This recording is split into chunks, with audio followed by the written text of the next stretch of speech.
All right, everybody, I am back with a brand new DC update. And yes, Warner Brothers is still on fire, bleeding money, and the strike continues. And so every day that goes on, the studio is going to be in worse and worse shape, and it could potentially hold off all of James Gunn's plans for the DCU.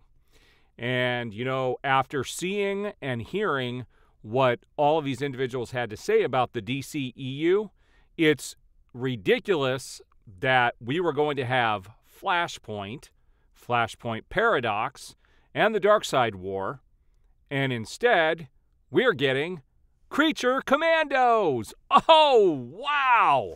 So amazing. We're getting the Waller Show. We're getting the Amazonians. Oh man, such amazing projects. So much better than what we were going to get. Isn't that great news? You should just suck it up and love it. I'm at a loss of words now at how inept the studio is at every decision that they make, and they continue to make. Now, we're going to look at some photos today. There are some things to follow up on from my last couple of videos, but let's take a look at some of the photos I have grabbed. So I have a couple of stories we're going to look at here today in addition to some of the photos. The first is that James Gunn on The Flash, Grant Gustin gossip, and Creature Commando news. So it says DC Studios' James Gunn offered 2 quick updates on Creature Commandos and addressed the Grant Gustin, The Flash rumblings on social media. Over the weekend, we mentioned how creative folks like Neil Gaiman have been making in a practice of cutting through the rumors, gossip, and random speculation flowing on social media to get the truth to fans whenever they can. Another name we can add to the list is DC Studios co-head and Superman Legacy writer-director James Gunn. I love how they defend this guy at every opportunity. The media loves him. Even in the midst of his birthday celebration, and again, who cares that it's his birthday? He even got on social media and announced it was his birthday, which, who does that? Gunn was still able to carve out some updates and a bit of gossip cleanup regarding the CW's Arrowverse, the Flash star Grant Gustin. But first, we have those updates we just mentioned, and both have to do with Gunn and Peter Safran's upcoming animated series based on writer J.M. DeMatteis and artist Pat Broderick's Creature Commandos. When asked if Sean Gunn's recent post about not having any upcoming projects he still has to work on, Gunn confirmed the voice acting had been finalized. Just so you guys know, being a voice actor is what I do for a living, and whenever they do a cartoon or any projects, the voices are always done first. It is a lot easier to create animation and video around a voice than it is try to get a voice to match the animation. So the voices are always done first.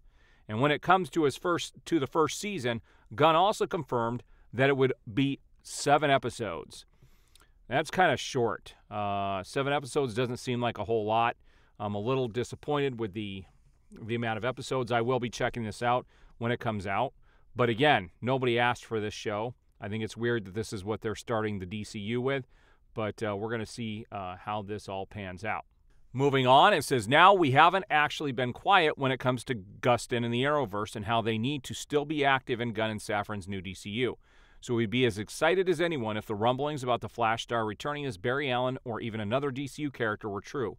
But Gunn puts to rest anyone reading anything into Gunn and Gustin following each other on Instagram other than mutual professional respect. So with that, James Gunn said, hey, James, it seems you're following Grant Gustin on Instagram. Is it true that he is joining your DC reboot as Barry Allen the Flash again, or is he playing a different comic book character? Please, thank you very much, James. He goes on to say, James Gunn tells him, Grant was following me, and I like him as an actor, so we chatted a bit, and I followed him back. Very simple. The roll call for the adult animated series and any potential live-action takes includes Frank Grillo set as Rick Flag Sr., with Maria Bakalova as Princess Iana Rostovic, Indira Varma as the bride, and Zoe Chow as Nina Mazursky. Alan Tudyk as Dr. Phosphorus, David Harbour as Eric Frankenstein, and Sean Gunn as G.I. Robot and Weasel, so he's playing 2 parts. And Steve Agee will be returning as John Economos. So, again, Gunn's characters are making it through the reboot. It's going to be interesting to see. I have all kinds of things I could say, but I'm going to hold back. They go on to say, first introduced in the Weird War Tales number 93 in November of 1980, the comic book series focused on Frankenstein's monster teaming with a werewolf, a vampire, and a Gorgon to fight Nazis in World War II. The series has the distinction of being the first DCU project that Gunn and Safran gave the green light to, with Gunn having penned the series. We're going to follow up on that later. And the first from DC Studios that will hit screens. In addition, the series is being cast with voice actors who could also play their characters in a live-action project down the road. All right, now this here goes back to what I had in my last video, and I do appreciate the listeners and the watchers who keep me honest. It says here that, the Ayer Cut said there's a whole string of news articles dropping saying that James Gunn is planning to release the Ayer Cut before the start of the DCU. Any truth here, James? David Ayer responded saying, silly rumor, not true. So it seems that somebody started that, and some people picked up on it like I did, and I shared it. And I'm always going to share the information I find. Now, some people said it's my job to vet everything. It's impossible to vet everything. When I put stuff up, you never know if I recorded something hours before, the day before it actually goes up. And I'm not going to change a whole video if I find out something is not true, but I will follow up on it on a following video. So some people were extremely rude about it and are no longer going to be able to post on my page. They tend to focus on the negative, and I did not do this to mislead anybody. It was the news that was out there, and people need to start understanding that. Now, this was pretty crazy. It seems like they're trying to get rid of everything that had to do with the Snyderverse, and, Zack Snyder's Justice League was a global phenomenon. And that was revealed by Warner Brothers Discovery EMEA boss Priya Dogra. She is exiting Warner Brothers after 14 years. Is she exiting because she wants to, or was she fired? I'm betting they're getting rid of all of the old.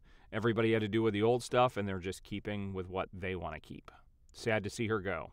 Now, I laughed when I saw this article. There are actually people out there now defending Ben Affleck as Batman, whereas all the media could do before was bash him. It said, while Batfleck didn't feel like Batman to many viewers, perhaps they were reading the wrong comics. What comics helped inspire the DCEU's Batfleck? You can go read that article at comicbookresource or CBR.com. They have that article there. It's very lengthy, and they take forever to get to the point, but you can go read that. To me, he's ripped directly out of the current run of Batman. I mean, if you look at everything from Hush up until now, that's Batman. So outside the killing, which was addressed and was going to be addressed in future movies, that's Batman. We will never have anybody that looks like him ever again. That is that literal adaptation from the comics. Now, this cracked me up. David Harbour, who is playing, one of the characters here, says that James Gunn considers Creature Commandos to be one of the best things he's ever written. He's playing Frankenstein. He said, it's hilarious, and the character I play, Frankenstein, it's a very colorful, terrific character. We can see him at the end there. The animation does look intriguing. I hope it's good. A lot of animation today can be pretty cheap, and I'm looking forward to this 2D animation. I prefer the 2D animation over computer-generated stuff. And, it's funny that James Gunn is always touting his stuff. He's very quick to compliment himself, and I don't care if this is the best thing he's ever written. Nobody asked for this show. Nobody asked for it. Instead of getting Batman, Superman, Wonder Woman, this is what they're starting with. It just makes no sense for these weird pet projects. And this goes to show you that I think he's not capable of focusing on one character. And I have this show's got a bunch of characters in it, and now we find out that Superman Legacy is going to have a bunch of other heroes in it as well.